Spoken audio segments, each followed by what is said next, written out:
अमरावती जिल्ह्याच्या तिवसा तालुक्यात अंगणवाडी सेविका हे विविध मागणींसाठी तिवसा प्रकल्प अधिकारी कार्यालयावर महाराष्ट्र राज्य अंगणवाडी बालवाडी कर्मचारी युनियन आयटकच्या वतीने तालुक्यातील शेकडो अंगणवाडी सेविका व मदतनीस यांनी धरणे आंदोलन केले आहे।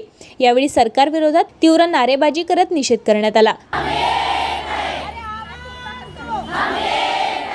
गेल्या अनेक महिन्यांपासून राज्यातील अंगणवाडी सेविका व मदतनीस या ग्रॅज्युएटीबाबत न्यायालयामध्ये दिलेल्या निकालांची अंमलबजावणी करावी, निधी सुरक्षा यांच्यासह शासकीय कर्मचाऱ्यांना मिळणारे विविध लाभ देण्यात यावे अशा मागण्या घेऊन तिवसा प्रकल्प अधिकारी कार्यालयात शेकडो अंगणवाडी सेविका मदतनीस या धरणे आंदोलनात सहभागी झाले आहेत। अंगणवाडी सेविका खूप दिवसापासून एकदम कमी मानधनावर काम करत आहे। आम्हाला मानधन नसून वेतन श्रेणी पाहिजे आणि आम्हाला ग्रॅज्युएटी पण पाहिजे आणि आम्हाला पेन्शन पण पाहिजे। आम्ही जोपर्यंत आमच्या मागण्या मान्य होणार नाही तोपर्यंत आम्ही संप मागे घेणार नाही आहे आणि आमचा तो ठाम निर्णय आहे।